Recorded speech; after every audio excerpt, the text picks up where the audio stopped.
17 अगस्त को उनको अरेस्ट किया गया। ऐप्स को बैन कब किया गया? 22-23 अगस्त को। अपेरेंटली 3 महीने से इंक्वायरी हो रही थी इस बात पे, पिछले 1 साल से इस चीज को नोट किया जा रहा था, इस पे कार्रवाई क्यों नहीं की गई? सरमायाकारी गरीब लोगों ने अपने मेहनत के पैसों की और वो डकी भाई की दर्जन से ज़ायद वीडियोस थी जिसमें वो बैटिंग ऐप्स के बारे में बता रहे थे कि इसके ऊपर इन्वेस्ट करें, तो उसके बारे में आप क्या कहती? वो उन्होंने काम ठीक किया है?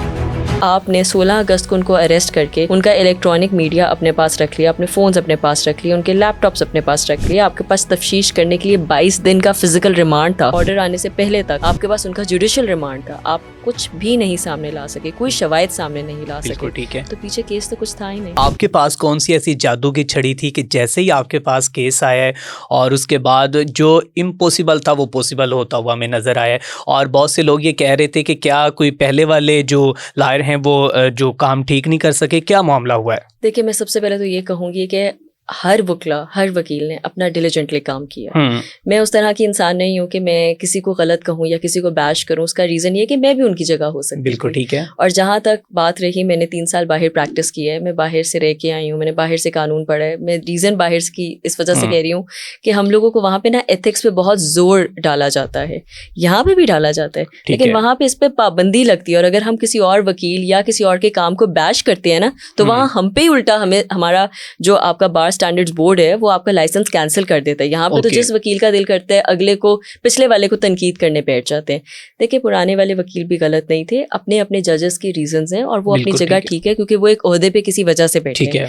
जहां तक बात रहती है मेरी, तो मैं जरूर ये कहूंगी कि lady luck I think matter करता है, तो वो डेफिनेटली काम किया है। लेकिन अदर देन दैट, हमारे जो जज हैं, जितने भी जजेस बैठे हुए हैं अरसलान, वो एक बहुत डिलिजेंटली और विजिलेंटली काम करते हैं। वो सब चीजें पढ़ के आए होते हैं। उन्होंने, ये उनके लिए पहली बेल नहीं थी, उन्होंने करोड़ों बेलें देखी हुई होती हैं, उनका ये रोज का काम है। तो उनको पता है कि क्या क्या चीजें हैं। उन्होंने मुख्तसर 3-4 सवाल पूछे और उसके बाद उन्होंने केस को लिटरली इस पे डिसीजन सुना। अच्छा, जब इससे पहले अरूप जतोई के साथ आपकी गुफ्तगू हुई, वो खुद एक लेडी थी और बड़ी दबंग लेडी थी, और उन्होंने साबित किया है कि जब भी आपका शौहर या आपका भाई या आपका कोई भी जो आपके करीबी जो है वो मुश्किलात में पड़ता है, तो आपने उन मुश्किलात से कैसे निकलना है और कैसे उनका सामना करना है।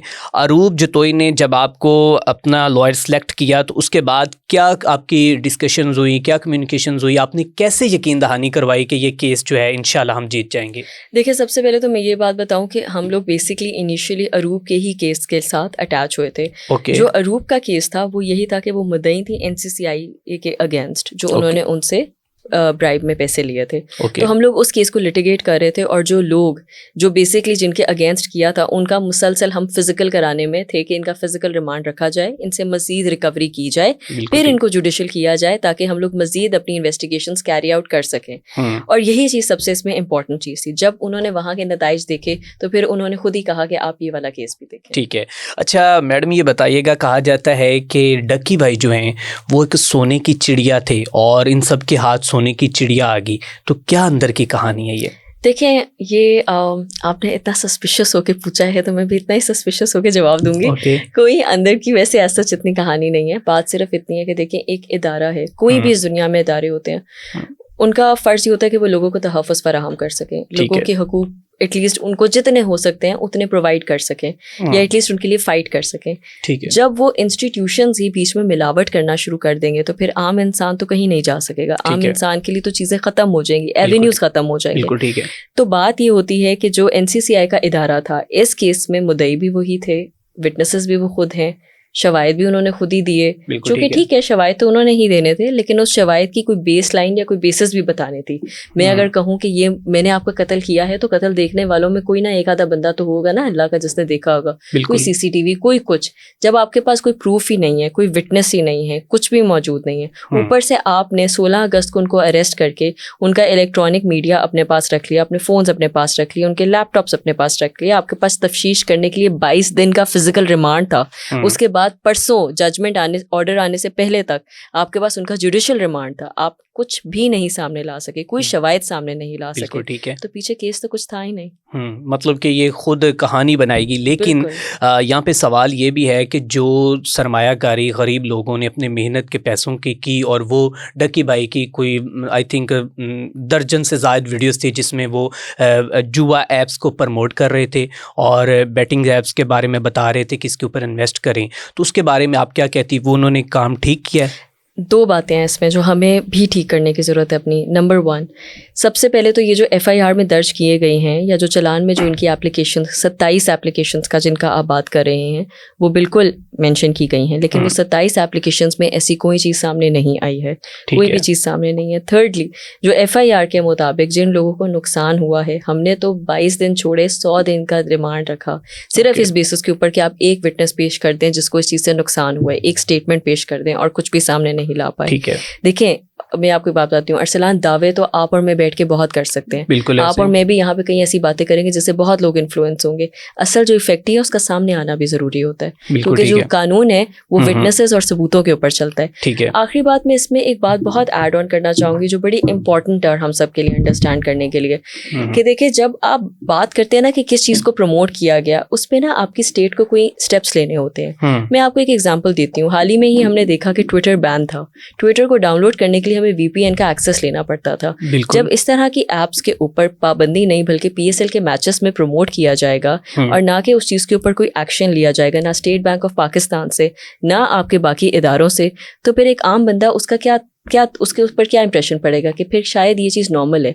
आप देखते हैं आपके बिलबोर्ड्स पे उसकी एडवर्टाइजमेंट है, हत्ता कि आपके जो क्रिकेटर्स हैं उनकी शर्ट्स के ऊपर तक उनकी एडवर्टाइजमेंट्स हैं, तो पीछे तो कुछ भी नहीं रह जाता। तो आपको क्या लगता है कि डकी भाई इतने मासूम थे, उन्हें जुआ ऐप्स का पता ही नहीं चला? मैं आपसे सिर्फ एक सवाल पूछती हूँ। पहली बात, ये बात ट्रायल में साबित होगी कि क्या वो जुआ ऐप्स को प्रमोट कर भी रहे थे या नहीं थे। हम लोग इस बात पे बात नहीं कर सकते। अभी बेल ग्रांट हुई है, बेल किसी और ग्राउंड पे ग्रांट हुई है। ठीक है, जहां तक बात रहती है कि कौन मासूम था और कौन नहीं था, अरसलान जब एक चीज के ऊपर पाबंदी लगती है ना तो नेशनली इंटरनेशनली हम सबको पता होगा।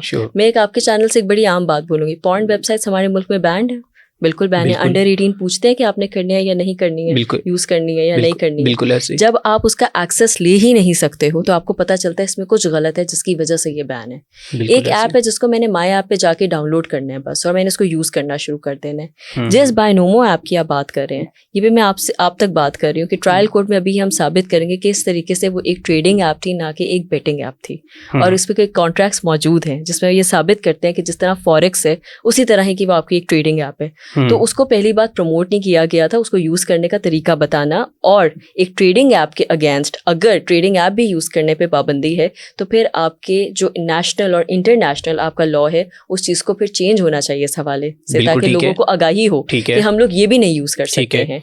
लेकिन जहां तक बात रहती है बेटिंग एप्स को, मैं एक छोटी सी आपको इसी केस से एक एग्जांपल दूंगी। 17 अगस्त को उनको अरेस्ट किया गया। ऐप्स को बैन कब किया गया? 22-23 अगस्त को। अपेरेंटली 3 महीने से इंक्वायरी हो रही थी इस बात पे, पिछले 1 साल से इस चीज को नोट किया जा रहा था। इस पे कार्रवाई क्यों नहीं की गई?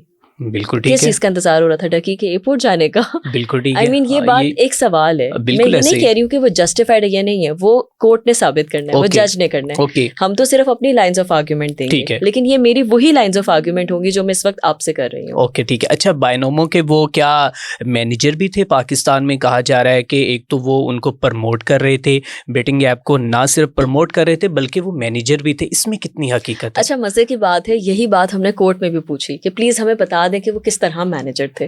मैं आपको कहती हूँ कि ये जगह के आप मालिक हैं, मुझे पता है आप मालिक हैं, क्योंकि आप इस तरह कर रहे हैं। आप कहेंगे कि कोई कागज, कोई चीज तो सामने लेके आए जिससे ये साबित हो कि मैं यहाँ का मालिक हूँ। भाई, मुझे आपने मालिक बना दिया। अभी तक कोई चीज उनके सामने नहीं आई जिससे ये आप साबित कर सके कि वो बायनोमो के मैनेजर हैं। कुछ भी नहीं है। मतलब ये सब झूठ के पलंदे हैं ऑनेस्टली।